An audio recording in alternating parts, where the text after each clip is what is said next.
instruindo eles no teu caminho. Em nome de Jesus. Amém. Amém. Bom dia a todos. Bom dia a todos que estão em casa também.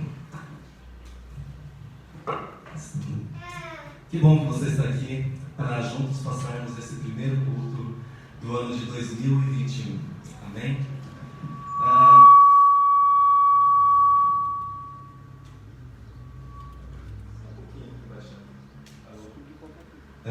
Acho que agora melhorou. Só desligar os outros. Amém? E a nossa família pastoral também se encontra juntamente com a sua família de sangue nos acompanhando. Amém? Eu gostaria de começar esse culto passando para vocês o que é agradecer. A Bíblia diz que nós temos que dar graças em tudo. Amém? Mas 2020 não foi um ano aparentemente bom. Como eu falei no estudo passado, foi um ano de perdas para muitos, um ano de dificuldades. E muitas pessoas ainda estão sofrendo. Nós vemos leitos cheios, pessoas sem esperança, pessoas sem expectativas. Mas eu quero fazer uma pergunta: por que eu e você, como cristão, a Bíblia nos dá esse mandamento, uma ordenança? Dê graças em tudo, alegrai-vos em tudo. Mas como dar graças? Será que a Bíblia é tão cruel que nós temos que dar graças à pandemia? Será que a Bíblia é tão dura que nós temos que dar graças quando perdemos entes queridos? Será que nós temos que dar graças quando você perde o seu emprego? Ou quando você está com dificuldade? Paulo sofreu com espinho na carne, mas em tudo ele dava graças. Por que eu e você, como cristão, devemos dar graças? Porque nós temos a Deus, nós temos a Cristo. Em meio às dificuldades, em meio à pandemia, em meio à falta de tudo, nós temos o Consolador. Nós temos a Cristo Jesus, que está conosco até o fim dos tempos. É por isso que eu e você, como cristão, nós devemos dar graças em tudo, porque nós temos a Cristo. E se você tem a Cristo, você tem o melhor presente, você tem a melhor dádiva. Independente do que você vai passar aqui, independente se você morrer, preste muita atenção, você tem vida eterna. É por isso que você deve dar graças em tudo. É por isso que nós começamos o ano novo dando graças, porque nós somos mais fortes em Cristo e mais fortes ainda como igreja do Senhor. Essa é a importância de você fazer parte de uma igreja verdadeira, uma igreja viva, que zela pela palavra. Olhe para a pessoa ao seu lado e dê graças pela vida dela. Olhe para a sua família que está aqui, dê graças. Olhe para a sua saúde. Se você consegue respirar, dê graças. Se você tem condições de sair de casa, dê graças. Se você não tem, e você tem em casa um aparelho, algo, nós temos a mídia, que pode ser usufruído para o bem, dê graças também. Antes de murmurarmos, antes de reclamarmos, nós devemos dar graças. Isso faz a diferença total. E olha como a igreja é bom. Eu estava ali mexendo no computador, daqui a pouco chegou o irmão Mick já com uma plantinha e já decorou a nossa igreja. Está faltando alguma coisa naquele ponto ali. Aí chegou o irmão Henrique também, eu peguei ele desprevenido e falei: você pode tocar na abertura? Ele falou: dá. Não falou não. Ele falou: não, eu dou um jeito. A família cristã dá um jeito, porque nós somos mais fortes em Cristo Jesus. Amém? Então o texto de hoje, que nós vamos meditar, vamos decorrer a mensagem, queria que vocês abrissem suas Bíblias em Lucas, capítulo 15. Só deixe aberto por enquanto no Evangelho de Lucas, capítulo 15. O irmão Henrique também vai estar passando. Amém? Antes de nós decorrermos a mensagem, queria falar um pouquinho sobre o capítulo 15 de Lucas. É um dos textos mais conhecidos da Bíblia, é um dos textos mais amados da Bíblia. Por quê? Ele é o centro físico, emocional e teológico do Evangelho de Lucas, o capítulo 15. Tá? Por quê? Porque ele aborda o tema do grande amor de Deus, aborda a misericórdia de Deus e do arrependimento dos pecadores. É a primeira vez, preste muita atenção, aqui no Lucas capítulo 15, é a primeira vez que todos os publicanos, todos os pecadores se aproximam para ouvir a Jesus. Mas havia uma outra classe de pessoas, juntamente com os pecadores e com os publicanos. Havia os escribas e fariseus. Esses murmuravam contra Jesus. E por quê? Dizendo: este recebe pecadores e ainda por cima come com eles. Do contrário do que nós fizemos, nós damos graças em tudo.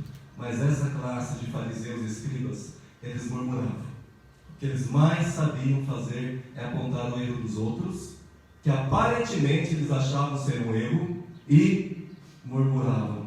Diga para a pessoa ao seu lado: não comece o ano murmurando. Amém? Você está em casa também? Diga para a pessoa ao lado, diga para você mesmo: não comece o ano murmurando, mas comece o ano agradecendo. Amém? Preste atenção. Aqui, enquanto Jesus atraía os pecadores, enquanto Jesus chamava os pecadores, os fariseus repeliam. Tipo quando a gente está indo pescar, não sou muito de pescar, você quer passar aquele repelente para espantar os pernilongos. Se existisse repelente para pecador e publicano, os fariseus iam tomar banho nesse repelente. Infelizmente. Mas Jesus não fazia isso. Ele atraía pecadores. Os fariseus consideravam ultrajante, algo fora do normal, essa acolhida de Jesus aos pecadores. Eles sepultavam esse tipo de gente. Eles achavam que essas pessoas eram totalmente indignas do amor de Deus. Por serem pecadores, vocês não são indignos da presença de Deus, do amor de Deus. Os publicanos, eles não tinham autoestima nesse tempo. Por quê? Porque os publicanos ajudavam os romanos, odiados na sua administração do território conquistado, cobrador de impostos. Tanto que um dos discípulos que Jesus chamou, Mateus, era um cobrador de impostos. Amém? Já os pecadores eram os imorais, ou aqueles que seguiam ocupações que os religiosos consideravam incompatíveis com a lei. Você faz algo que não agrada a Deus, então você não é digno. E Jesus, para corrigir mais uma vez essa visão distorcida dos fariseus e dos escribas, o que Jesus faz? Jesus conta 3 parábolas para corrigir essa visão distorcida. Então Jesus conta 3 parábolas que expressam o amor de Deus pelos pecadores e pelos indignos. Aqui a gente entra nessa parte aqui, é muito conhecido, certo? Cantam-se canções também sobre a 100ª ovelha, certo? Mas vocês sabem quem são as 99 ovelhas? Isso é muito importante para vocês saberem. Nós vamos decorrer em busca da 100ª ovelha. Vocês sabem quem é a 100ª ovelha? Mas acima de tudo, vocês sabem quem são as 99 ovelhas? Se vocês aprenderem quem são as 99 ovelhas, tudo vai fazer sentido. Mas é interessante que Jesus conta 3 parábolas. E a última parábola, ele conclui citando o irmão mais velho. O irmão mais velho simbolizava os escribas e os fariseus presunçosos. Ficou fora da festa. O irmão mais velho ficou fora da festa. Por quê? Porque o irmão mais velho não aceitou a ideia de que o filho pródigo, o filho indigno, o pecador, ele poderia ser amado e perdoado. Então ele preferiu ficar fora da festa do que se misturar com aquele que foi perdoado pelo Pai. Então essas 3 parábolas abordam o mesmo tema. As 3 parábolas, ovelha, da dracma e do filho pródigo, elas abordam o mesmo tema: o amor e a misericórdia de Deus, que procura incansavelmente pelo perdido. Incansavelmente Deus procura pelo perdido. Eles falam então sobre a ovelha perdida, a moeda perdida e os filhos perdidos. Mais uma vez, a ovelha perdida, a moeda perdida e os filhos perdidos. A ovelha se perdeu por descuido. Presta atenção. A ovelha se perdeu por descuido, a moeda por acidente, os filhos se perderam por rebeldia. Acidente, descuido, rebeldia. Muitos se perdem por esses 3 motivos: acidente, descuido e rebeldia. Mas preste atenção, nas 3 parábolas há uma mesma ênfase. E qual que é essa ênfase? A alegria de Deus de ver os perdidos sendo encontrados. A alegria do Pai quando o perdido é encontrado. E a mensagem desse capítulo, então, pode ser resumida em 3 palavras: perdido, encontrado e alegria. Quando você perde algo, o que acontece? Você quer encontrar? E quando você encontra algo de valor, você não se alegra, você comemora. O Pai também faz isso quando o pecador se arrepende. E a mensagem de hoje vai estar centrada então em Lucas, capítulo 15, do verso 1 ao 6. O título vai ser Em Busca da 100ª Ovelha. Aqui nós vamos entender quem é a 100ª ovelha e quem são as 99 ovelhas. Amém? Assim diz a palavra do Senhor: aproximaram-se de Jesus todos os publicanos e pecadores para o ouvir. Os fariseus e os escribas murmuraram, dizendo: este recebe pecadores e come com eles.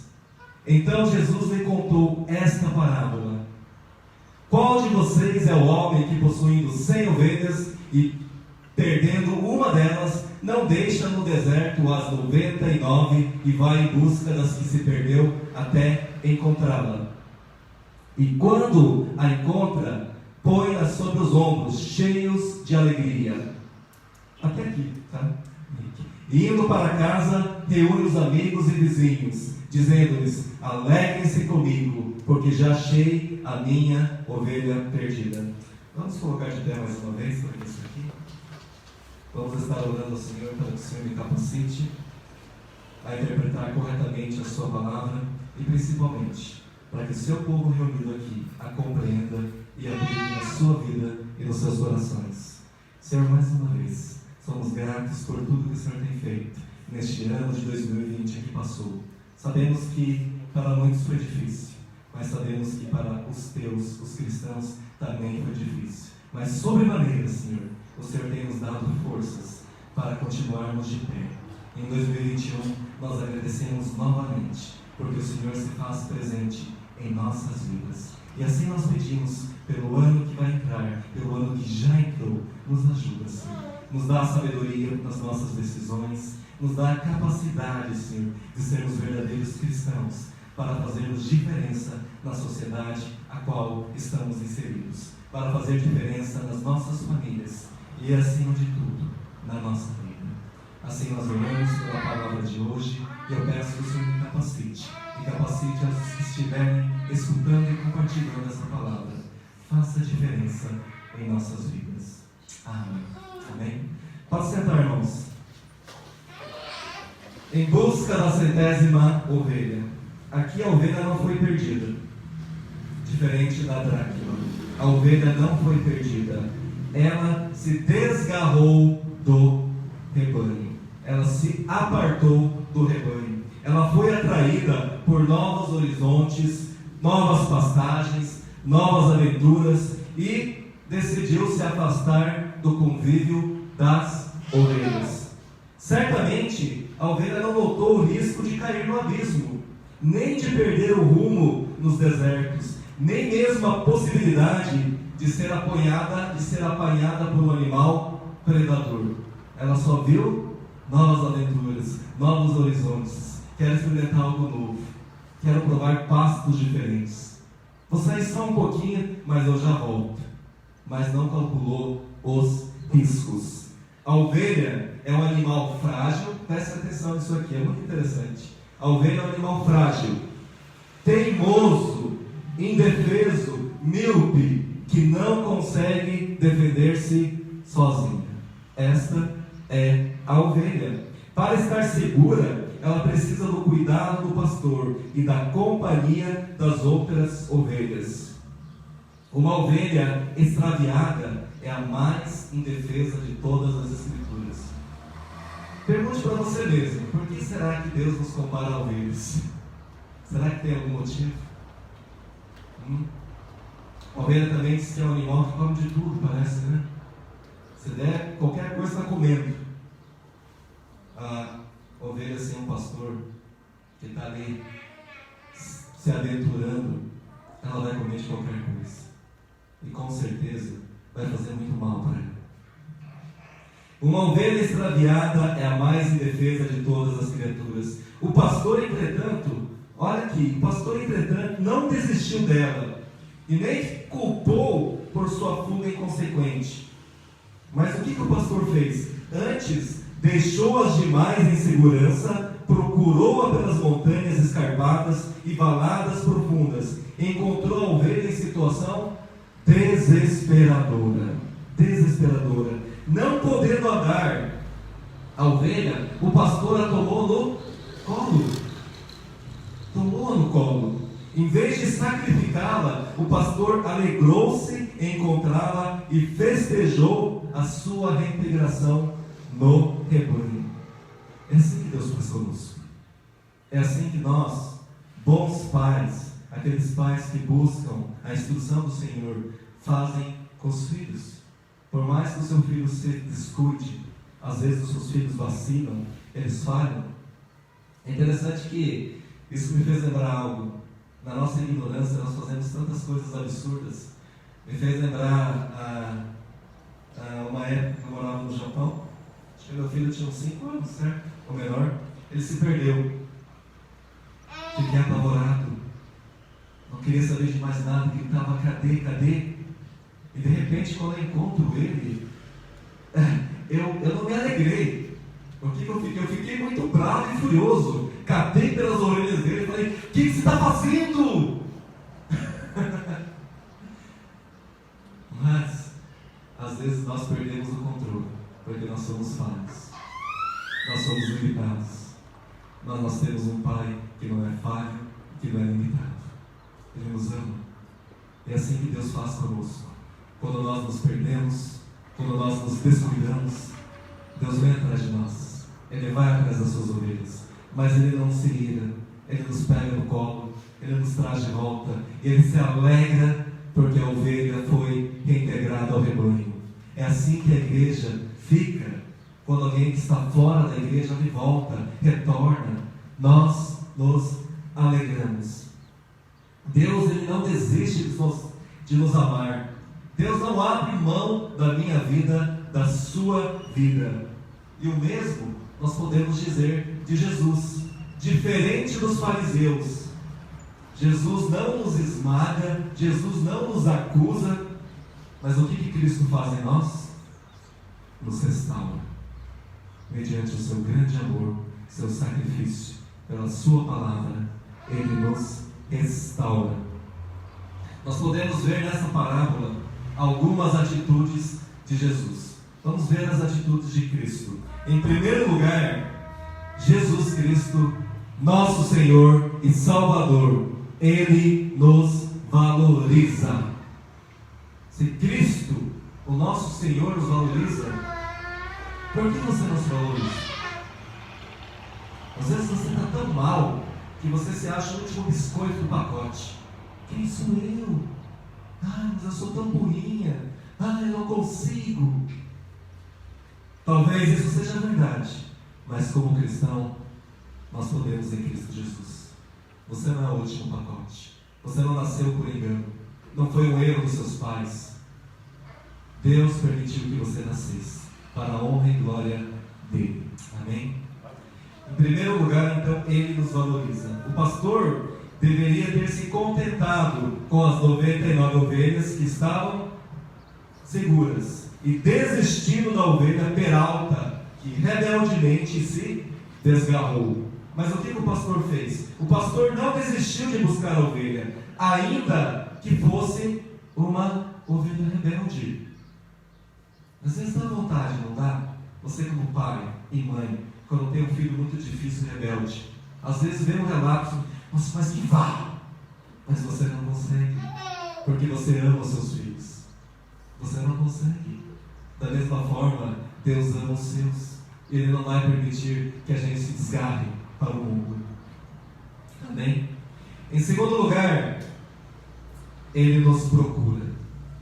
Além de Ele nos valorizar, Ele nos procura. O pastor saiu em busca da ovelha perdida. Ele veio buscar e salvar quem? O perdido. Ele veio para quem? Para os sãos? Não. Cristo veio para os doentes. Ele veio salvar os justos? Não. Ele veio salvar os pecadores. Aí você pode pensar, mas então eu não posso ficar doente? Se eu estiver saudável, Jesus não vai me salvar? Não é isso que se trata. Para você entender melhor, vamos lá em Mateus capítulo 5, do verso 3. Vamos ver qual é a primeira bem-aventurança.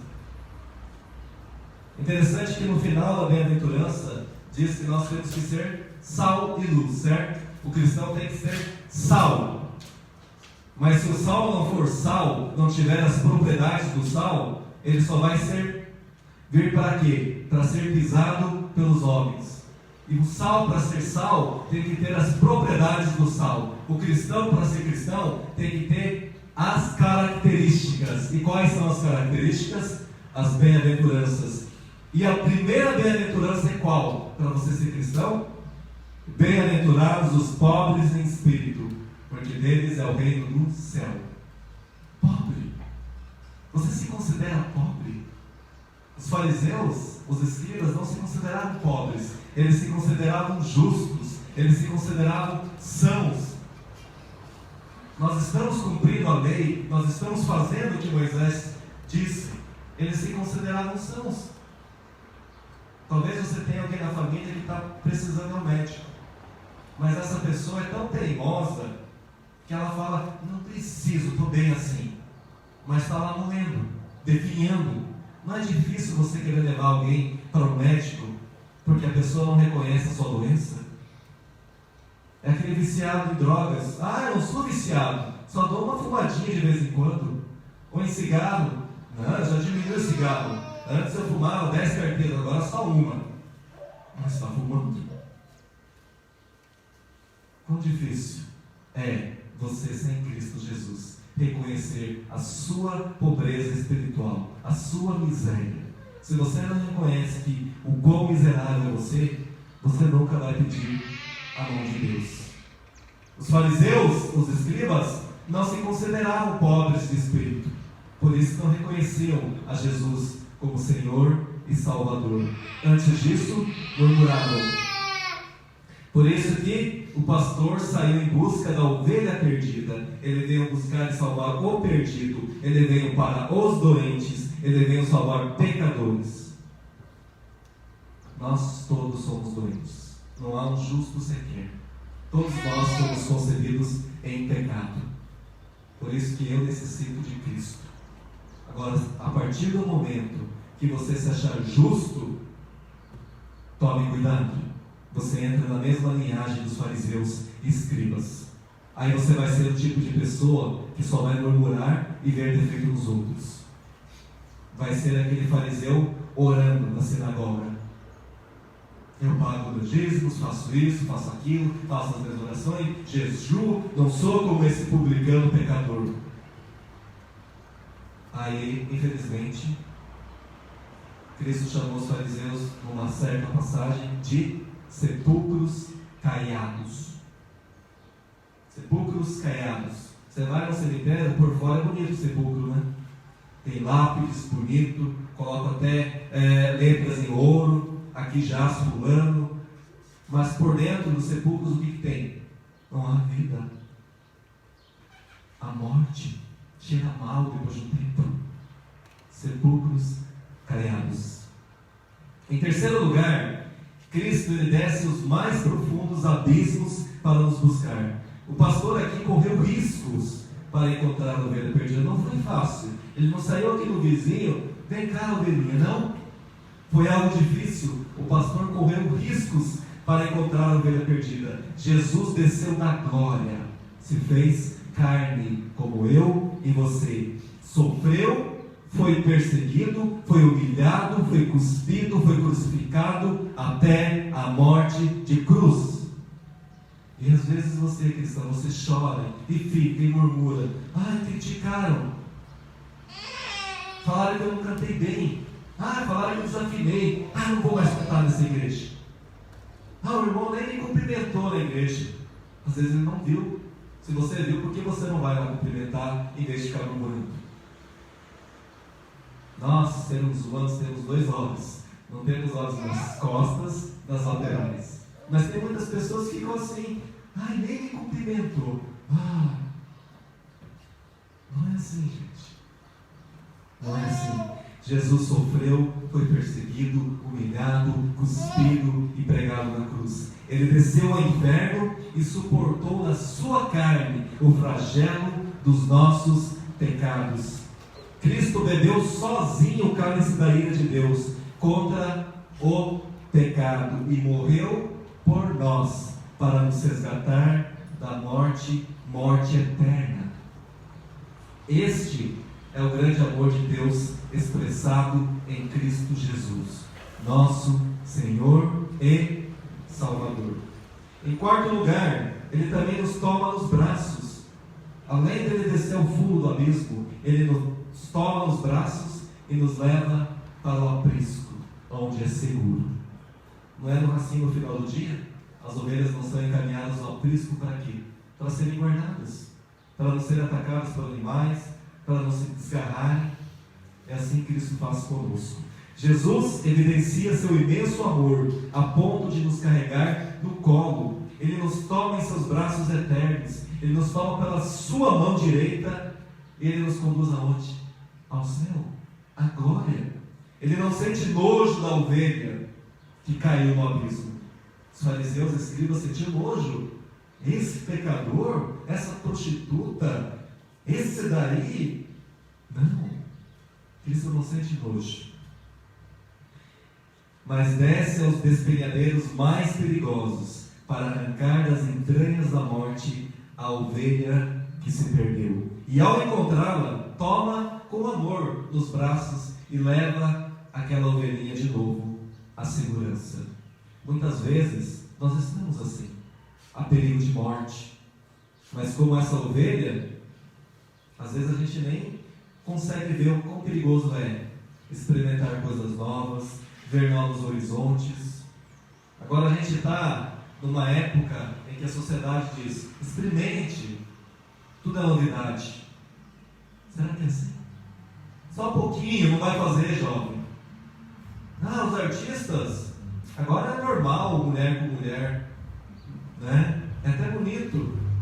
Agora é normal homem também se vestir que nem mulher. Ah, o seu menino brinca de boneca. Não chame a atenção dele, deixe de ter a expressão de vontade dele. Será? Deixe experimentar. O que tem? É melhor fazer sexo várias vezes antes do casamento, que quando casar já vai estar bem, já vai estar satisfeito. Será que é assim? É o contrário. Quanto mais você se afunda no pecado, mais difícil é você se limpar dessa lamação. Jovens que perguntam e chegam: ai pastor, será que eu posso fazer sexo com a minha namorada? Será que eu posso orar por isso? Lógico que não! A Bíblia diz para você se santificar. Não! Você tem que se manter puro. Por que nós fazemos perguntas que a Bíblia já diz que não pode? Porque muitos procuram mestres para si mesmos. Porque a palavra de Deus incomoda. Eles estão acomodados. Não querem escutar a verdade. Em quinto lugar, Cristo celebra com alegria o nosso resgate. Com santa ironia, o Senhor confronta os fariseus de 2 modos. Então Cristo confronta os fariseus de 2 modos. Para quê? Para envergonhar os fariseus. Primeiro, os habitantes do céu alegram-se com a conversão de um pecador. Não é assim? Mas quanto aos fariseus, isso constitui um mau motivo de reclamação. Os fariseus estavam vendo a cura, Jesus realizava milagres, mas os fariseus se alegravam? Não, eles reclamavam. 2, os anjos de Deus sentem maior júbilo por um pecador que se arrepende do que por 99 justos da categoria dos fariseus. Os anjos se alegram por um pecador que se arrepende do que 99 justos da categoria dos fariseus. Os 99 justos aqui citados, sabe quem são? São os fariseus e os escribas. Vocês acharam que os 99 justos estavam no céu descansando? Não. Se você pensava assim, você estava enganado. Os 99 justos deste contexto, aqui na parábola, são os escribas e os fariseus. Eles se achavam justos, por isso que não precisavam da misericórdia de Deus. Eles se achavam ricos na lei. Não tem como Cristo estender a mão para quem não precisa. Tem. Os fariseus recusaram. Quem não entra, os fariseus não entram no reino pela porta do arrependimento. Por isso, eles achavam que não tinham o que se arrepender, e nem se alegram com a entrada dos pecadores arrependidos. Os fariseus e escribas se achavam tão justos. Não temos do que nos arrepender, somos justos, e não vamos nos alegrar também por esses pecadores sujos e imundos. Esses são os 99. Agora nós vamos ler lá no versículo 7 de Lucas. Lucas capítulo 15, no verso 7. Digo a vocês que assim haverá mais alegria no céu por um pecador que se arrepende, que por 99 justos que não necessitam de... A própria palavra interpreta a palavra. Às vezes a gente fica tão fixo na ovelha perdida, certo? E a gente esquece de ver o contexto. O final da parábola diz quem são os 99, as 99 ovelhas. Por quê? Porque Jesus está contando essa parábola para quem? Para os fariseus e escribas. Para quê? Para disseminar o que eles estavam pensando. Mais uma vez Jesus estava corrigindo a ideia errada dos fariseus e escribas, que se achavam justos e achavam que os pecadores, os publicanos, não eram merecedores do perdão e da misericórdia de Deus. Agora me diga, se as 99 ovelhas são os fariseus, os hipócritas, os escribas, aqueles que se acham justos, melhores do que os outros, quem é a 100ª ovelha? Olha para o lado, você vai ver a 100ª ovelha. Quando você chegar em casa, se olha no espelho, você vai ver a 100ª ovelha. De todas as formas, alto, gordinho, baixinho, mas está aí a 100ª ovelha. Sem cabelo, com os olhos mais puxados, né? Com máscara agora. Nós somos a 100ª ovelha. Jesus desceu da glória, você fez carne, e Ele veio resgatar os perdidos. E graças a Deus, se você está no aprisco do Senhor, você tem motivo para agradecer. Vocês estão entendendo agora? Nós somos a 100ª ovelha. Preste atenção, enquanto os fariseus murmuram, a Bíblia diz que a festa no céu por um pecador que se arrepende. Deus tem prazer na misericórdia e festeja nossa volta para Ele. Que amor é esse? Que graça maravilhosa, que Deus maravilhoso é esse, que com tal amor eterno nos ama, apesar da condição a qual nós nos encontramos. Jesus não viu mérito em você, não viu mérito em mim. Nós estávamos perdidos, totalmente perdidos. Mas preste atenção, Ele nos resgata, nos toma nos braços, nos ama, nos cuida. Agora você entende o porquê você tem motivos para dar graças. Este bom pastor está conosco, Ele intercede por nós, Ele enviou o seu Consolador, Ele intercede ao Pai por mim e por você. E por que você fica preocupado com tantas coisas banais? Que amor é esse? Às vezes a gente tira o foco e o mundo oferece tantas coisas, né? As pessoas estão vendo muito aquele vídeo da Volkswagen, certo? Foi até o irmão Jessé que mostrou para mim, eu nem sabia. Não sei se vocês já viram. Eu não sabia, você falou, está mostrando o anticristo, que tem um bode levando aquilo. Tá. Aí eu pensei, o que isso tem a ver com a Volkswagen? Deve ter algum sentido. Tá, mas se também tem um sentido oculto, dizendo que o anticristo vai voltar, vai guiar, vai fazer isso, Para mim e para você isso não é novidade. Isso já está escrito há milhares de anos. Em vez de você pensar nas coisas ruins, foque. Cristo já venceu. Neste mundo nós teremos aflições, mas tenham bom ânimo. Cristo já venceu. Nós esquecemos disso, certo? Para concluir, em todas as 3 parábolas, nas 3 parábolas, a comemoração de alegria, a festa na terra e no céu. Por quê? Diga para a pessoa ao seu lado atrás: você é muito importante para Deus. Você é muito importante para Deus. A festa na terra e nos céus. Ele ama você a ponto de dar uma festa pelo seu resgate. Imagina, não é qualquer um que está dando uma festa, não. É o Senhor dos Senhores. Não é o nosso presidente que está dando uma festa para você. Não é o presidente dos Estados Unidos. Esses aí, ó, mas a gente dá valor, né? Até se o prefeito der uma festa para você. Mas a gente esquece que, como cristão, o Senhor dos Senhores, o Criador do Universo, que sustenta tudo nas suas mãos, Ele dá uma festa por mim e por você. E Ele diz: você é muito importante. Os céus se alegram.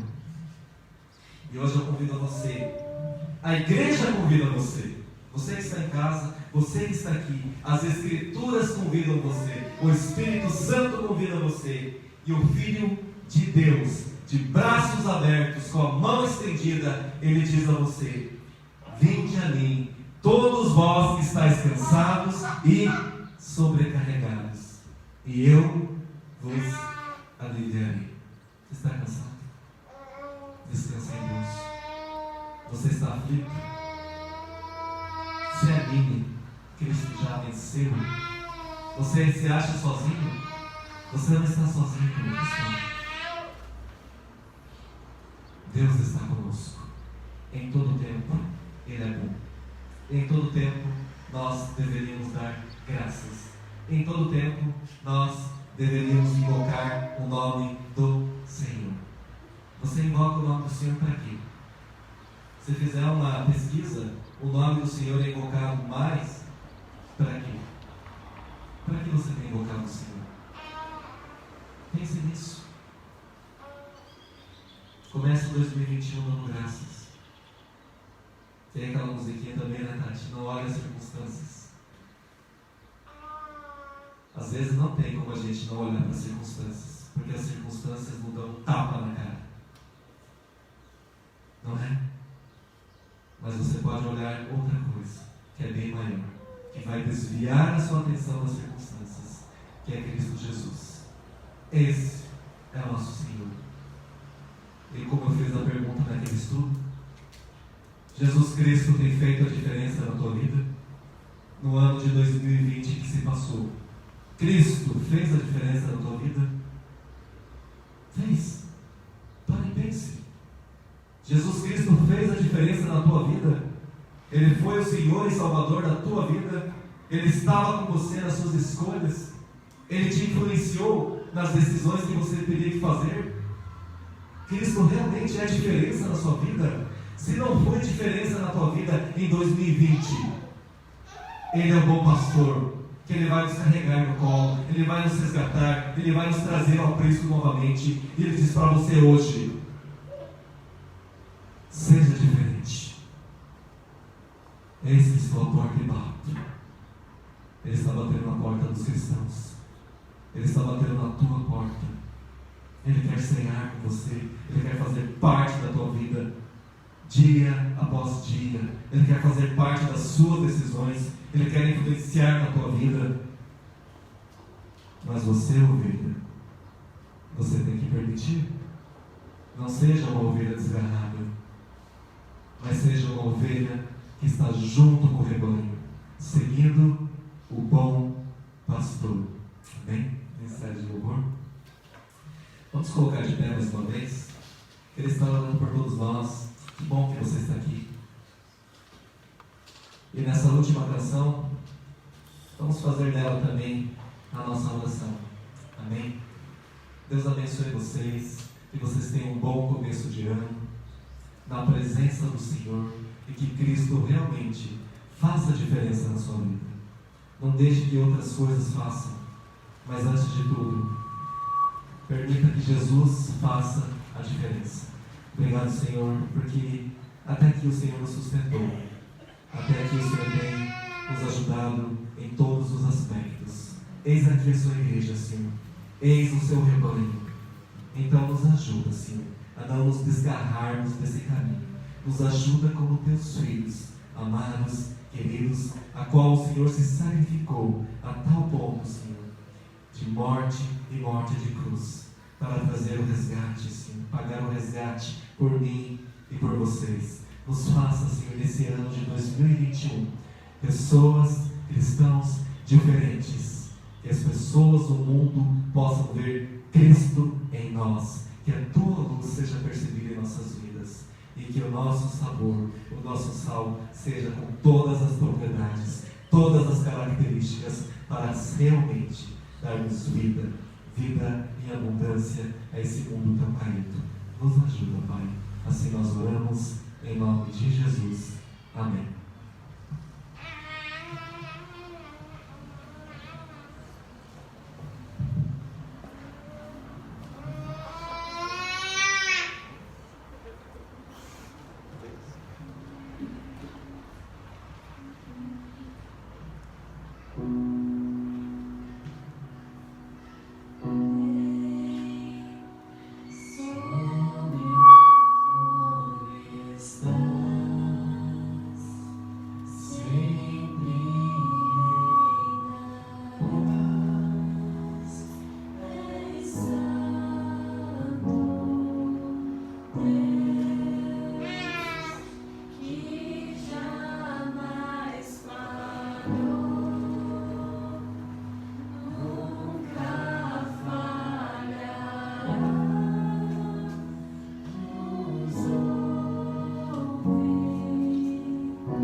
Invocamos tua presença.